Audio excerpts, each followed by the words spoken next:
할렐루야. 하나님의 은혜가 여러분 모두에게 임하기를 주의 이름으로 축복합니다. 함께 볼 하나님의 말씀은 마태복음 23장 23절에서 39절 말씀, 누가 이 사람을 모르시나요? 라는 제목으로 함께 보기를 원합니다.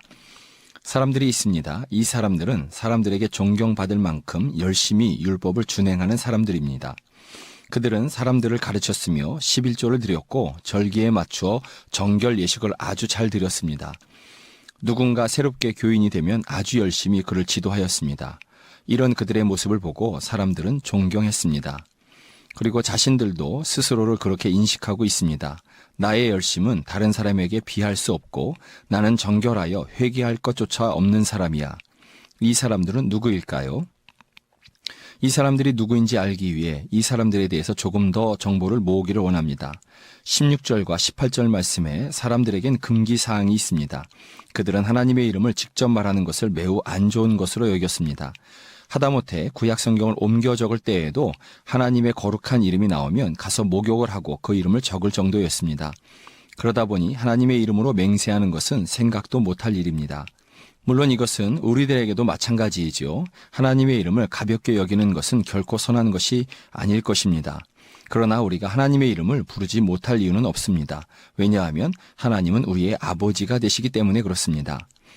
하나님의 이름으로 맹세하지 못하지만 때때로 맹세는 해야겠는데 하나님 대신에 맹세가 구속력을 갖도록 하기 위해서 하나님께 충분히 가까운 것이 무엇이냐 하는 생각에 이르게 됩니다. 그리고 그 결론이 성전에 있는 황금입니다. 그의 견줄 만한 맹세의 표징을 찾습니다. 성전에서 드려진 예물 곧 제물로 맹세를 하면 하나님께 맹세한 것만큼이나 효력을 갖는다라고 이 사람들은 생각한 것입니다. 여기에 엄청난 오류가 있습니다. 이는 하나님과 성전의 금, 하나님과 돈이 같은 위치에 놓이게 되는 것입니다. 다시 말하면 이제부터 금신, 돈신이 하나님의 자리에 앉게 되게 하는 것입니다. 이 사람들은 돈이 너무 귀합니다. 하나님 대신에 금이 자리를 차지하고 있으니 금으로 더욱 충만해지려고 하는 것입니다. 하나님보다 돈과 금을 또는 하나님과 돈, 하나님과 금을 더불어 섬기고자 하는 사람들을 혹시 모르시겠습니까? 누가 이 사람을 모르시나요? 27절에 이 사람들을 예수님이 이야기하실 때에는 유월절을 앞두고 성전에 오신 것을 염두에 두고 말씀하신 것입니다. 예루살렘 성안과 주위에 있는 수많은 무덤들은 유월절 시기에 앞서 정기적으로 희게 회치를 했습니다. 이유는 유월절 예식을 행하러 오는 사람들이 혹시나 무덤에 몸이 닿음으로 인해 부정해질까 하는 것을 방지하기 위함이었습니다. 그래서 회치를 산뜻하게 멀리서도 보기 좋게 하는 것이었습니다. 문제는 이로 인해 이 속에 죽음이 있구나, 부정한 것이 있구나 하고 멀리서도 알 수 있도록 표시만 하게 된 셈이 되었습니다. 예수님이 이 사람들을 이야기하실 때 예수님의 눈에는 그들이 이처럼 회칠한 무덤으로 보였습니다. 이 사람은 진실로 공동체 안에서 누구보다 완전해 보입니다. 정말 그렇게 보입니다. 그러나 그 속에 생명이 없습니다. 예수님이 계시지 않습니다. 사랑도 없으며 긍휼도 없습니다. 본문에 이 사람들은 아주 거룩해 보이는 사람들이었습니다. 여러분은 얼마든지 거룩해 보이는 것과 거룩한 것의 차이를 설명하실 수 있을 것이라고 생각합니다. 거룩해 보이나 실제적으로는 거룩하지 않은 이 사람들을 여러분들은 모르시겠습니까? 누가 이 사람을 모르시겠습니까? 이 사람들의 정체를 밝히기 전에 우리는 먼저 궁금한 것을 하나 가지게 됩니다. 그것은 예수님이 사람들의 모든 것을 다 아는 것처럼 그렇게 사람들을 소개하고 있습니다. 어떻게 모든 것을 알고 계실까요? 그것은 주님이 사람의 중심을 보시는 분이기 때문에 그렇습니다. 이는 사무엘상 16장 17절과 마가복음 2장에서의 사람들의 마음을 또 그 생각을 정확하게 보시는 예수님의 모습을 통해서 알 수 있습니다. 주님은 사람의 마음, 곧 중심을 살피시는 분이시며 겉으로 보이는 모습에 속지 않으시는 것입니다. 그럴듯한 모습으로 사람들을 속이고 하나님도 속이려 한 이 사람들을 예수님은 정확하게 보고 계신 것입니다.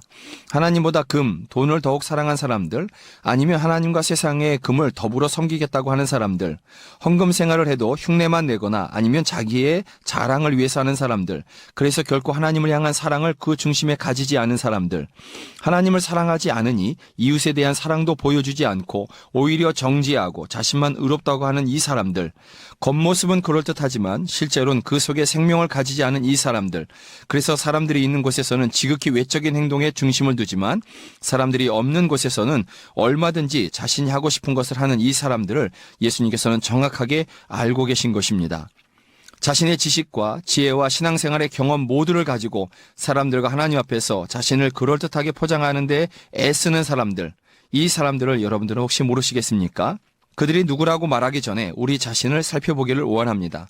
우리는 과연 나 자신을 그럴듯한 말과 지식으로 포장하고 있지 않은지, 하나님과 다른 사람을 정말로 진실되게 섬기기보다는 그래도 존경받고 싶은 마음, 또 칭찬받고 싶은 마음, 인정받고 싶은 마음이 있지는 않은지, 그래서 주님은 종의 모습으로 우리를 섬기셨으나 나는 결코 종의 모습이 되고 싶은 마음이 없는 것은 아닌지 우리는 스스로를 살펴야 될 줄로 믿습니다.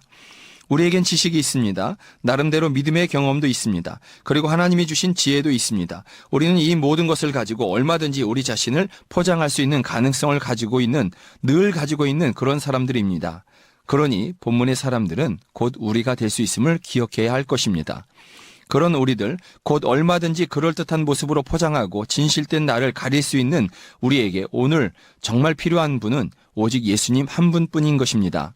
우리의 중심에 계셔서 우리로 하나님의 자녀답게 살아갈 수 있는 능력을 베풀어 주시는 분, 우리에게 지속적으로 포장할 필요가 없어 있는 모습 그대로를 하나님이 사랑하셔 더 이상 사람의 인정이 필요치 않아 하나님이 너를 아셔 라고 말씀해 주시는 분, 예수 그리스도, 그분이 오늘 우리 삶에 가장 필요한 분이 분명한 것입니다. 예수님이 십자가에서 죽으실 때 그를 존경한 사람은 아무도 없었습니다. 그분이 제자들에게 버림받을 때 그분을 인정한 사람들은 아무도 없었습니다. 예수 그리스도의 12제자들, 지금에야 사도라고 하면서 존경의 마음을 가지는 그런 사람이 있지만 초대교회 당시에는 무리를 일으키는 도당이라고 폄하되었던 사람들입니다. 누가복음 23장 5절은 예수님을 세상을 소동케 하는 사람이라고 소개하고 있습니다. 사도행전 24장 5절에서는 예루살렘 사람들이 사도들을 향하여 세상을 쇠욕케 하는 사람들이라고 합니다. 이단이라는 이야기입니다. 사도행전 28장 22절에서는 로마에서 예수님을 믿고 전하는 사람들에 대해서 이렇게 이야기합니다. 이에 우리가 너희 사상이 어떠한가 듣고자 하니 이 파에 대해서는 어디서든지 반대를 받는 줄 알기 때문이라 하더라. 생명의 복음을 전하지만 그러나 어디서든지 환영받지 못하고 오히려 반대를 받는 사람들, 멸시를 받는 사람들. 그러나 예수님 그리고 제자들은 전혀 상관하지 않고 십자가의 길을 가셨고 복음의 길을 가셨습니다. 그래서 오늘 우리가 이렇게 믿음의 반열 안에 있는 것입니다. 그들은 오직 하나님이 주실 상만을 바라보고 믿음의 길을 간 것입니다. 사람의 눈보다는 하나님의 눈을 더 생각한 것입니다. 사람의 칭찬보다는 하나님의 인정과 하나님의 칭찬을 기대한 것입니다. 여러분 모두에게 예수님이 중심에 자리 잡기를 주의 이름으로 축복합니다. 고맙습니다.